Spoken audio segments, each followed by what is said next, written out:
Hello everyone and possible class में आप सभी का स्वागत है। तो इस वीडियो में आपको बताने वाली हूँ कि किस प्रकार से आप सीटेट में अच्छे मार्क्स गेन कर सकते हैं, क्योंकि कुछ मिस्टेक्स ऐसी होती हैं जो हमारे मार्क्स को कम करती है। ओके, तो देखिए, सबसे पहले आपको क्या ध्यान देना है ना, जो नॉट वाले क्वेश्चंस होते हैं ना उसकी भी प्रिपरेशन ज्यादा करनी है, क्योंकि हम लोग मोस्टली अभी तक जितने भी हम लोगों ने एग्जाम दिए हैं उसमें हम लोगों को नॉट वाले क्वेश्चंस की प्रैक्टिस करने की इतनी हैबिट नहीं थी, राइट। और एग्जाम में भी मोस्टली एक दो क्वेश्चंस ही नॉट के रिगार्डिंग आते थे। बट अब अगर आप पेपर देखोगे ना तो उसमें कम से कम 30 मार्क्स के नॉट वाले क्वेश्चंस होते हैं। सीडीपी में अलग से रहेगा, ईवीएस में अलग से रहेगा, मैथ्स में अलग से रहेगा, हिंदी में अलग से, इंग्लिश में अलग से।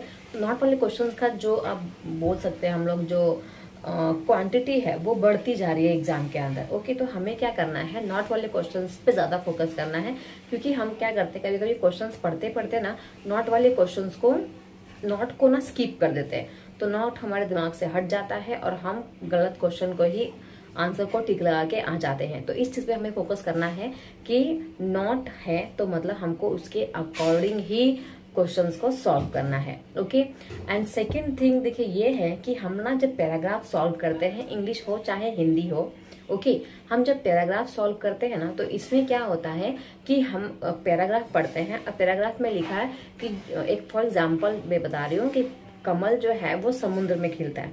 ओके, और अब जब आप क्वेश्चंस पढ़ते हो ना तो आप इसमें लिखा रहेगा कमल जो है वो कहाँ खिलता है, नदी में, समुद्र में या कीचड़ में।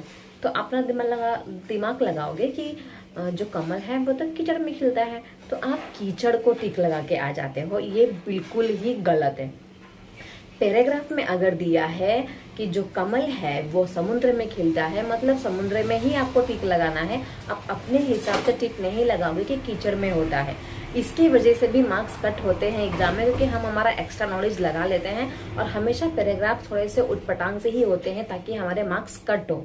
तो इस पे हमें ज्यादा ध्यान देने की जरूरत है।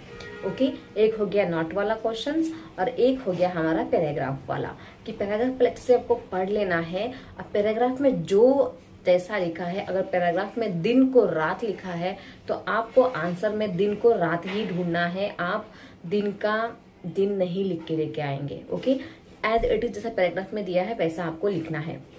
तो इस दो चीजों पे आप फोकस करते हैं ना तो भी आप अच्छे मार्क्स एग्जाम में गेन कर सकते हैं। मोस्टली हम एग्जाम में ये दो मिस्टेक ही करते हैं।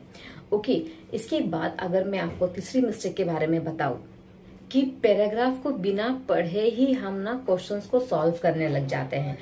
क्यों? क्योंकि हमारे पास टाइम कम बचता है, एंड में हमारे पास टाइम की कमी हो जाती है। तो हम क्या करते हैं, पैराग्राफ को पढ़ना स्किप कर देते हैं, क्योंकि ये गलती मैंने खुद ने भी की हुई है, इसलिए मैं आपको बता रही हूँ। तो हम पैराग्राफ को पढ़ना स्किप कर देते हैं, क्योंकि क्वेश्चंस अटेम्प्ट करना हमारे लिए बहुत ज्यादा जरूरी होता है, क्योंकि नेगेटिव मार्क्स तो होता नहीं है। तो हम सोचते हैं कि हमें पूरा क्वेश्चन को अटेम्प्ट करना है, भले पैराग्राफ नहीं पढ़ेगा तो चलेगा। ओके, तो ऐसा नहीं करना है। जो लैंग्वेज 1 एंड लैंग्वेज 2 होता है ना, वो बहुत ही मार्क्स स्कोरिंग सब्जेक्ट होता है, क्योंकि उसमें आंसर्स भी आपको दिए ही होते हैं। बस आपको उस पैराग्राफ को पढ़कर समझकर आपको करना होता है, राइट। तो सबसे पहले आप क्या करें, लैंग्वेज 1 एंड लैंग्वेज 2 को सॉल्व करें। उसको सॉल्व करेंगे ना तो आपका आधा टेंशन वहीं खत्म हो जाएगा। आप सोचोगे कि मेरा 60 मार्क्स का पेपर तो हो चुका है, राइट। तो वो आपके लिए ज्यादा अच्छा होगा और ज्यादा मार्क्स स्कोरिंग भी हो जाएगा। आप सबसे पहले एग्जाम में लैंग्वेज 1 एंड लैंग्वेज 2 करें। तो इस 3 चीजों पे अगर आप फोकस करते हैं तो 100% आपके अच्छे मार्क्स एग्जाम में आएंगे। अगर आपको वीडियो यूजफुल लगी है, चैनल को सब्सक्राइब कर ले और लाइक कमेंट शेयर जरूर करें। अपने फ्रेंड्स को भी शेयर करें ताकि उनको भी नॉलेज मिले कि वो क्या मिस्टेक्स एग्जाम में करके आते हैं। और वो सारे मैंने जो ये एग्जाम्पल्स आपको दिए हैं सारे मेरे एग्जाम्पल्स है, ये सारे मिस्टेक्स मैं कर चुकी हूँ, इसलिए मैं आपके साथ शेयर कर रही हूँ। मैंने खुद नॉट वाले को कितनी बार स्किप किया है, नॉट पढ़ना ही भूल जाती थी, या नॉट में मुझे नेगेटिव आंसर ढूंढना है मैं वो भी भूल जाती थी।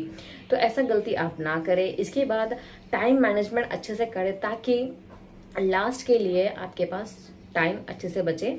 ओके, और हो सके तो लैंग्वेज 1 लैंग्वेज 2 पहले करने की कोशिश करें। उसके बाद आप सीडीपी और एसएस जो भी आपका सब्जेक्ट है वो कर सकते हैं, क्योंकि लैंग्वेज 1 और लैंग्वेज 2 मुझे ऐसा लगता है कि बहुत ही अच्छा सब्जेक्ट है, बहुत ही मार्क्स स्कोरिंग सब्जेक्ट है। अगर आपका लैंग्वेज 1 लैंग्वेज 2 में कमांड है, थोड़ी बहुत भी कमांड है, और पैराग्राफ में आंसर तो दिए ही रहते हैं, right. So thank you so much everyone, अंत तक वीडियो देखने के लिए आप लोग का बहुत बहुत धन्यवाद। मिलते हैं नेक्स्ट वीडियो में।